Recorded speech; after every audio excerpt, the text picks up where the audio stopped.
Hola, muy buenas. Bueno, pues ahora ya empezamos con el reinado de Carlos III. Era al principio era el reino de Nápoles de su padre cuando en el Tratado de la Familia compromete que tiene que ser su hijo rey de Nápoles. Pues allí lo que hace es que, bueno, primero se casa en 1738 con María Amara de Bulburga de Sajonia, en Dresde. Encargó a Ferdinando Fuga el Real Albergo dei Porveri, el palacio más grande de Nápoles. Luego también el Teatro de Nápoles se lo encarga Giovanni Antonio Medrano y el Palacio Real Caserta. Fundó la orden de la insigne y real orden de San Genaro. Los varones y la iglesia acaparaban el 50% de las tierras y podían tener sus propios vasallos. Su gran primer ministro fue el duque de Salas, que lo que permitió era que a los judíos pudieran retornar a su sitio, que antiguamente, 2 siglos antes, habían sido expulsados por Carlos V. Bueno, y luego Bernardo Danuzzi, ministro de Justicia, ocupará la regencia cuando Carlos III abdicará.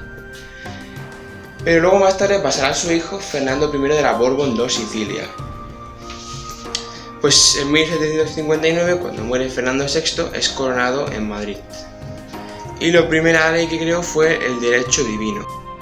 Esto va muy relacionado con el despotismo ilustrado. Pues se ve que un rey es creado por un dios, o sea, el dios elige que es el rey. Si cualquier persona está en contra del rey, es que está en contra de Dios. Su poder absolutista era más bien despotista ilustrado porque se preocupaba por la vida del pueblo, pero él seguía siendo absolutista. La frase esa de lo mejor para el pueblo, pero sin el pueblo. Bueno, en el año 1661 firma el tercer pacto de la familia. Bueno, él lo hizo con Francia y tenía que ver con la Guerra de los 7 años que se había iniciado en 1756. Pues es que si un país entraba en guerra, otro también entraba. Antes de 3 meses debían de contar con requerimiento de apoyo al otro, de haber enviado 12 navíos de línea y 6 fragatas. A proporción de soldados, España tendría que enviar 10.000 soldados de infantería y 2.000 de caballería. En cambio, Francia enviaría más soldados porque era más grande. No podían entrar otros países que no fuera de la familia Borbón, por eso se llaman el Pacto de la Familia. La Guerra de los 7 años se había iniciado cuando el Federico II de Prusia, o sea, Federico I, intenta invadir Silesia, que formaba parte del Sacro Imperio Romano Germánico. Y ahí firmará una gran alianza con Inglaterra, Rusia y otros países más. Pero en cambio Francia se había aliado con lo que era Austria, Portugal y España. Entonces España entrará en 1762 cuando firman el Tratado de Fontainebleau, en el que España se quedará con la Luisiana francesa. En ese momento España era muy grande y luego aparte Carlos III mandó conquistar el oeste de Canadá. Era en ese momento el imperio más grande de todo el mundo. Y ahí habían puesto a un gobernador que era Antonio Polloido, un gran escritor español de aquella de la Ilustración. Pues los ingleses, otra vez atacando América, al mando de George Keppel, se dirigen a la ciudad de La Habana, gobernada por Juan Prado. Juan Prado lo que es que reformó muchas fortalezas, reformó el castillo del Morro, pero se ve que, como fue derrotado por los ingleses, fue a un juicio de 10 años que estuvo en prisión y lo querían ejecutar por ser tan débil y no...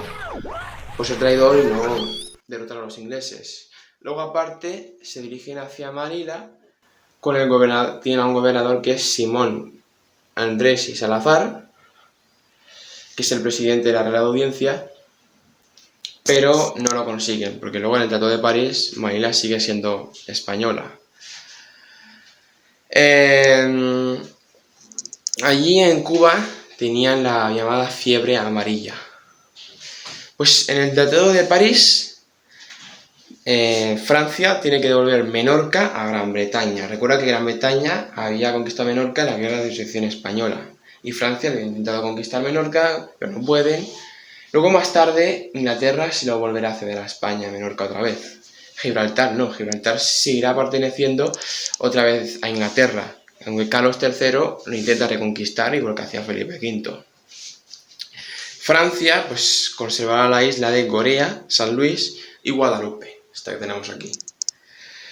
De monumentos que manda hacer Carlos III, pues uno es el Hospital General en Madrid, el Salón del Prado, que era un salón de ciencias, que actualmente es el Museo del Prado, la Plaza de Apolo y Cibeles, el Jardín Botánico, el edificio de las Aduanas, reformó mucho el Palacio Real de Madrid, le encargó a Francesco Sabatini, un gran arquitecto, mandó hacer la puerta de Alcalá de Madrid.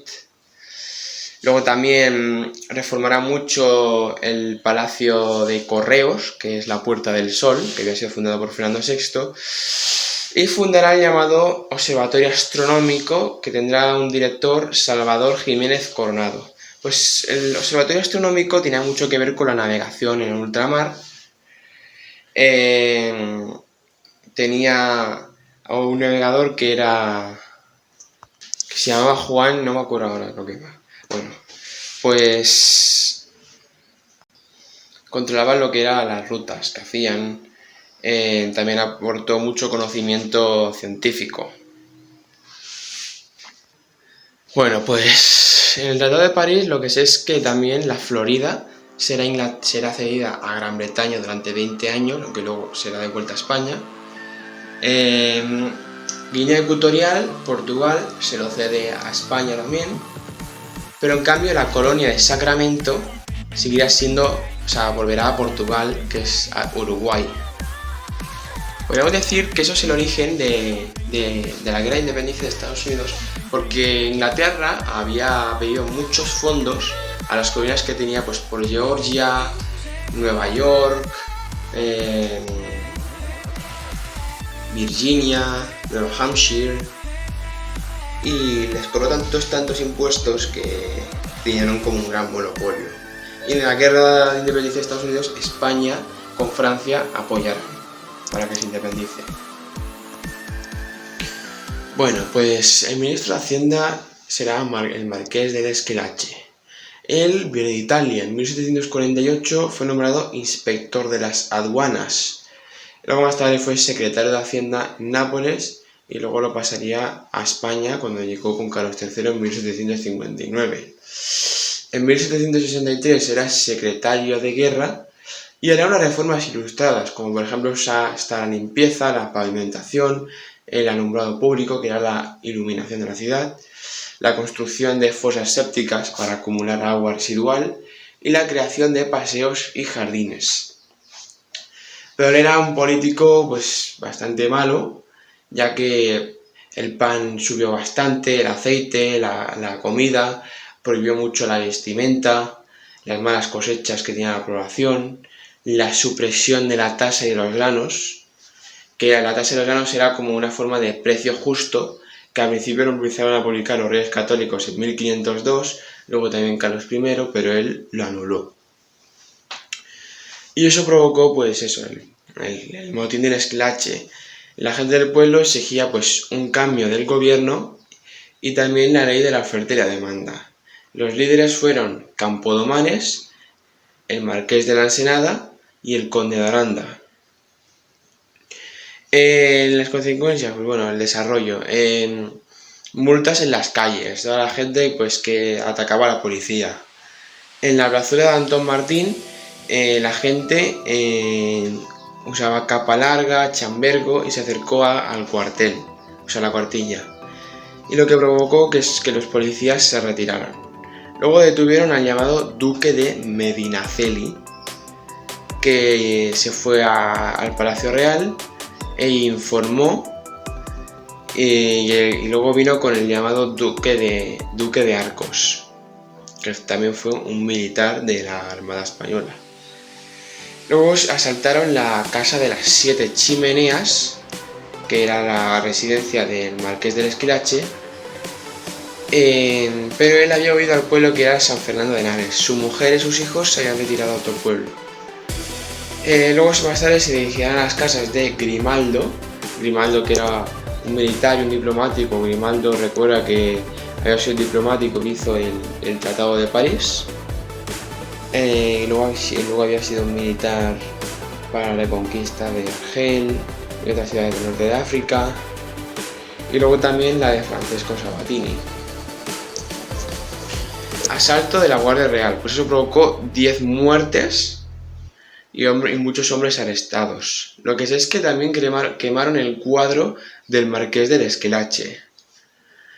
Un fraile franciscano, o un obispo de Cuenca, el padre Lleda, lo intentó mediar y intentó dirigirse a Carlos III para que al pueblo pues disminuyeran los precios y todo eso. Carlos III reunió los consejeros de la antecámara, en el que se encontraban el duque de Arcos y el conde de Cazzola, que eran de origen italiano. El duque de Cazzola había sido un embajador entre los duques de Parma, que había investigado en las ruinas de Italia y todo eso, y fundó el llamado Colegio de la Artillería. Aconsejaron responder con máxima violencia, excepto Rivadillego, que había sido presidente del Consejo de Castilla y virrey de Navarra, después de haber sido virrey de Nueva España. Pues él no quería responder con máxima violencia, sino lo quería hacer de otra forma. El rey salió acompañado con el padre Eleta y Fernán Núñez. Representa que se había retirado a Aranjuez. Y lo que sé es que Diego de Rojas, que había sido presidente del Consejo de Castilla, pues le envía unos informes que también los escribe Luis Velázquez, aquel escritor, pero se ve que a él lo habían secuestrado. Le tomaron para sentirse responsable del motín del Esquilache. Entonces, como él no lo hizo, pues le quitaron todos los cargos. Y luego tomaron al presidente de la sala de alcaldes y al corregidor Alonso Pérez para que tomaran responsabilidad de eso. Diego Torres Villarroel pues, fue un escritor que hizo obras sobre el motín del Esquilache, y una obra fue la Advertencia contra la manipulación de las predicciones. El motín del Esquilache pues tuvo varias consecuencias para el pueblo, como por ejemplo fue que el conde de Aranda subió a ser mayordomo del rey, luego más tarde Campomanes y otros más. Esto va muy relacionado pues con la gran crisis del siglo XVII, con la política del duque de Olivares, que estaba mucha gente en contra, había mucha gente que lo odiaba. Luego también pues con la rebelión de los comuneros que tuvo Carlos I en España y V Alemania, que aumentó los impuestos para ser rey del Sacro Imperio Romano Germánico, pues eso provocó como un gran cambio del gobierno. Y luego eso, lo que sé es que aparte de Madrid también se extendió por otras ciudades como por ejemplo Zaragoza, Barcelona, Guadalajara y otras más. Bueno, pues voy a hablar de Pedro Rodríguez de Campomanes. De hermanos tenía dos, Francisco y Josefa. Se formó con su tío en Santillana del Mar por culpa de que su padre murió en 1724 cuando él era muy pequeño.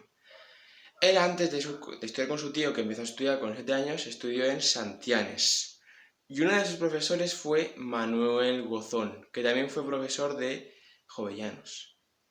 Él estudió en la Universidad de Oviedo y en Sevilla. Y se dice que estudió árabe con el padre Miguel Casiri en el reinado de Fernando VI. Y se dice que este fue un consejero de Fernando VI, Miguel Casiri. Él frecuentaba muchas tertulias con Martín Sarmiento y aprendió griego con Pierre Josep. En 1760, Carlos III lo nombra presidente del Consejo de Hacienda, y de reformas hará unas cuantas. Bueno, las voy a ir diciendo poco a poco. Hizo reformas jurídicas, económicas, pues bueno, hizo unas cuantas. se fundó la Sociedad Económica de Madrid, la de Amigos del País, que era una sociedad para expandir el conocimiento científico, económico entre los habitantes. Las sociedades de amigos del país consistían en expandir las ideas científicas de la ilustración, de la educación, y también expandir la economía, mejorarla. Publicó obras que mejoraban y restablecían las viejas manufacturas y también sobre la introducción de materias primas del extranjero. Bueno, pues él, lo que sé es que en la expulsión de los jesuitas, pues como muchos huyeron de Sierra Morena, la tuvo que repoblar. Y allí cuestionó el reparto de tierras entre propietarios. Y lo que sé es que allí en Sierra Morena fundó un montón de ciudades. Contabilizó mucho la ganadería y la agricultura y fue el dirigente de la Sociedad Económica de Matritense, fundada en 1775 por Carlos III. Si no hubiera sido Carlos III, no hubiera podido ser. Ya explicaré en qué consistió. De políticas se anticipó mucho al regalismo, que era como un permiso que tenían los reyes para poder nombrar pues a la iglesia y todo eso, los obispos. Lo que sé es que uno de los importantes regalistas era Pedro de Borbón, que aparece en la imagen. Pues estaba como en contra. Luego aparte se opuso mucho al monopolio gremial y lo que hizo pues es que liberó de los impuestos en el comercio y a la agricultura también, y también fundó el decreto libre de circulación de cereales. Luego más tarde fue presidente del Concejo de la Mesta, un concejo que fue creado por Alfonso X el Sabio, en el que se reunían varios pastores de la ciudad. De industrial, pues lo que sé es que hubo una obra que es el discurso del fomento de la industria popular. Pues él de mujer tuvo una que era Manuela de las Amarillas, una hidalga de Albuquerque, en la que tuvieron 3 hijos. Y lo que sé es que uno lo sustituyó, le dio títulos nobiliarios y todo eso. De las obras está la historia de la Orden de la Caballería de los Templos, que está muy reflejada en la Orden de los Caballeros Pobres, que era una orden creada en Francia, el Tratado de la Regalía y la Amortización, y el discurso de la educación de los artesanos. En 1753 fue censor de la Real Academia de Historia, o sea, estamos hablando del reinado de Fernando VI, aún no había sido director, dirigió las postas y los correos, y luego más tarde, en el 62, fue fiscal del Consejo de Castilla. Pues apoyó a la Compañía de los Impresores, concediéndoles el beneficio de la edición. Y había un escritor muy conocido que era Benito Jerónimo de Feijoo. Y de formas, pues hizo el escleticismo, que era un movimiento literario de una forma de cambiar de doctrina, formar ideas nuevas y todo eso. El empirismo, que es poner en duda otras razones. El galicismo, una forma de vocabulario diferente, cambiar con palabras que a lo mejor no tienen tanto sentido. Y de historias pues están los heterodoxos españoles, el teatro crítico, 5 cartas eruditas, respuesta del discurso fisiológico y médico y la ilustración apologética. Era uno de los principales escritores de la Ilustración, que murió en el año 1763. Reformó también mucho la ciencia y lo que sé es que convirtió dos cátedras de filosofía en matemáticas y física. Y aparte de eso creó el llamado anfiteatro anatómico, en la que habían varios científicos haciendo anatomías, y propuso a los estudiantes de anatomía estudiar con el ilustrador Martín Martínez. Una de las grandes medidas que toma Carlos III es la llamada expulsión de los jesuitas. Pues eso fue a causa de que algunos jesuitas vendían tierras, se aprovechaban mucho de los bienes del pueblo, Luego aparte también habían participado en el llamado Motín del Esquilache, a favor del pueblo, de las revoluciones. Llevaban la llamada desamortización, y eso representa como una medida de poder eclesiástico que había intentado ya en el reinado de los reyes católicos. Los reyes católicos, pues se ve que cuando conquistaban Granada tenían el derecho de nombrar obispos.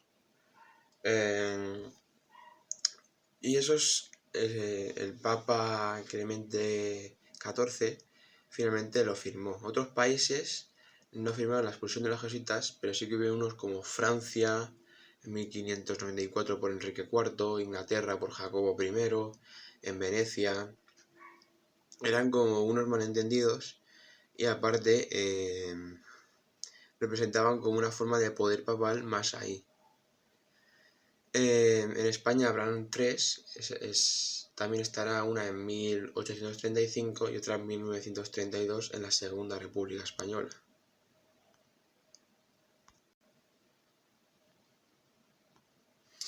Esa medida la toma Campomanes, que es el ministro de Hacienda de Carlos III. Recuerda que los jesuitas, esa orden fue fundada por Ignacio Loyola en 1540 y pico en el Concilio del Trento, y esa orden pues fue aceptada por Carlos I, pero ese intento ya se había intentado de antes. Felipe V había intentado tener más poder eclesiástico en todo el país y evitar que el Papa tuviera más poder.